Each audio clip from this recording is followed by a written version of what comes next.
Orange Talk today is entitled, What We Can and Cannot Honestly Say We Know. Please welcome Aaron Roth.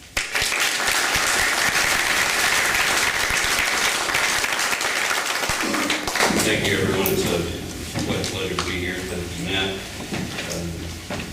Public speaking is, it looks so easy when he does it. And we were commenting about that when we were coming down here. He goes on, and he can go on for hours, and it's fluid, and it's beautiful. It seems so rehearsed. I'm so not. I'll do the best that I can. I think, and I'm all about positive atheism. That's really what I'm trying to do here. And that's principally what the talk is about, though it may not seem like it at once. I think the biggest problem that atheism has is a lot of people don't know what an atheist is, as indicated by this image.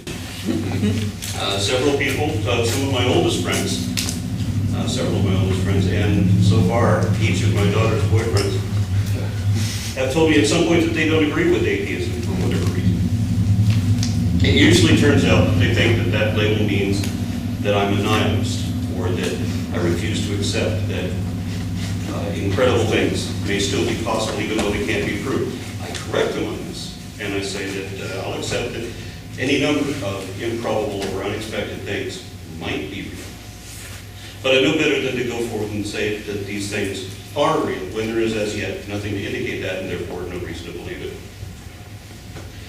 On some occasions I'll go a step further and I'll ask the question, regardless whether you permit that deities possibly might exist, because that's a big contention, whether we leave open that they might. Okay, let's say that they might.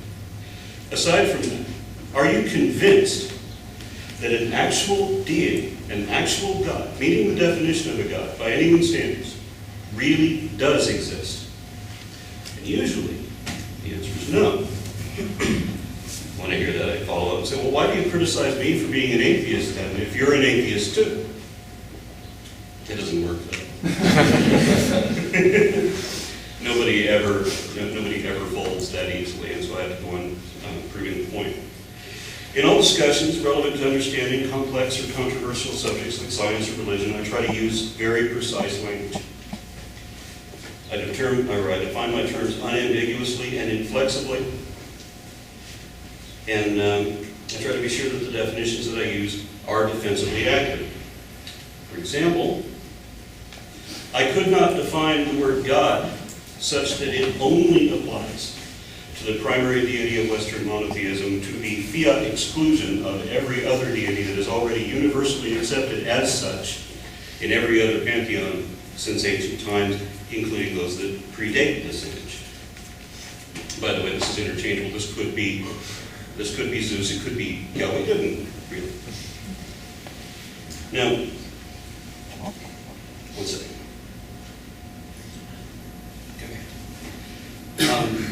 The reason that the definition varies, I mean, not every God is credited with creating the world. That's one of the things that people come up with the definition, of course, is that if your definition of God is the creator of the world, what does that say about Dionysus, Prometheus? You know, there's lots of gods that didn't create the world. There's lots of gods that don't have anything to do with guiding men's destinies. So you have to have a definition. It has to include the ones that are already accepted in that curriculum.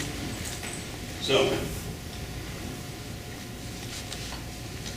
the Abrahamic God has several specifics that define it a bit further than this, and so does the Hindu Godhead. But I think every deity that is regarded as such fits the basic definition. We start from there.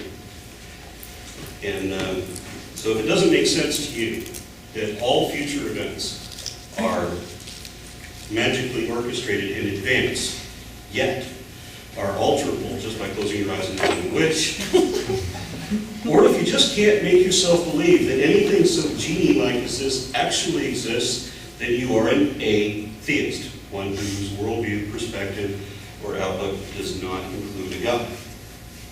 It's important to make the distinction that we're not one who makes a forcible belief to exclude a God. It's a ridiculous counter-argument, and that's primarily what I'm here to talk about.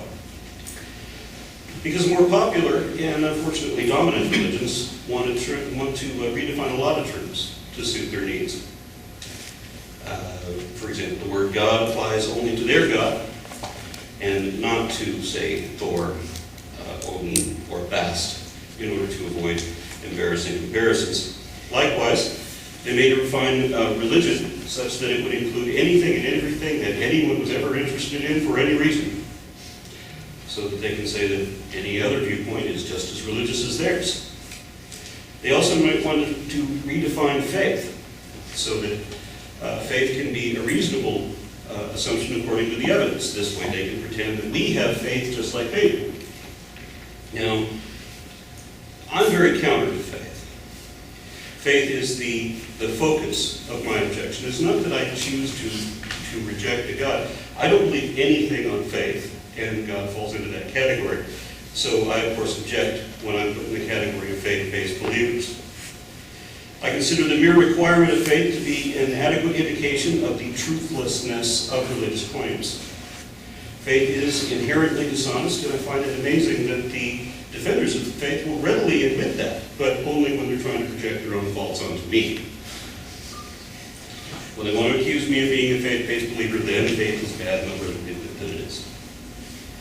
And let's see. It also occurs to me that the only thing that really exists that either desires or requires your faith, or that there isn't anything that really exists that desires or requires your faith, except for politicians, salesmen, clergymen, anyone who makes their living out of lying. Anything that is really real will continue to exist whether I believe in it or not. And if I have to have faith to believe it, then it effectively doesn't exist and doesn't deserve to. I may have gotten out of order on that. Yes. This, by the way, is my symbol for a faithless perspective. It's my own personal one, but you're free to use it. Any symbology behind it? Thank you. Somebody saw the video. All right, I think I am a little out of order on that one. Sorry about that. Anyway, anything that is really real will continue to exist whether I believe in it or not. And if I have to have faith to believe it, I'm sorry. Religionists usually will also admit that their position is biased by definition, but they want to pretend that both perspectives are equal. So they accuse me of being biased too, of holding to a scientific bias. And I'd like to answer that one by asking how I might minimize, negate, or just reduce the effects of this bias, delete it altogether. And I'm usually told that this is impossible. And then I go on to explain how scientific methodology achieves this very goal as a primary function by design. In all these cases, it's easy enough to prove the religion is wrong, and rationally minded people who are familiar enough with these terms and care about accuracy usually will correct all these attempted revisions, with a couple of occasional exceptions, one of which being the shift in the burden of proof. Belief is a positive claim.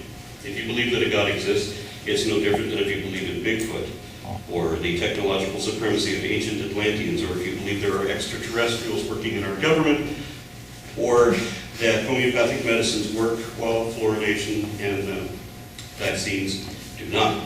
In each case, you're positing that something exists or occurs counter to common experience or scholarly understanding. And of course, the skeptical response should be that no such claim should ever be made without substantial evidentiary backing supporting that position directly. Otherwise, we would consider that it is a dishonest claim. What I have to choose. Is it hot or am I nervous? It's hot. It's a little more. Thank you. Yeah, I'm sitting in front of Hannah. Okay. A disbelief is a lack of conviction, and it is the default position until one becomes convinced. Having insufficient evidence to make your case is not a point in your favor, but that is one of the alleged virtues of faith. A lack of faith is not a positive claim. It's not a negative claim either, and even if it was, a negative claim couldn't use positive evidence. So the only way to disprove a negative claim is with a positive argument and sufficient or adequate evidentiary backing. And so positive arguments require positive evidence, or positive claims require positive evidence, and as Sagan said, extraordinary claims require extraordinary evidence. Yet believers may present the most outrageous absurdities imaginable without any support at all, as if it were incumbent on skeptics to disprove every unwarranted assumption some delusional mind may hallucinate, and we all know that no amount of proof will suffice when we're talking about people who are determined to be unreasonable when it comes to irrational beliefs that they have assumed without reason and will defend against all reason.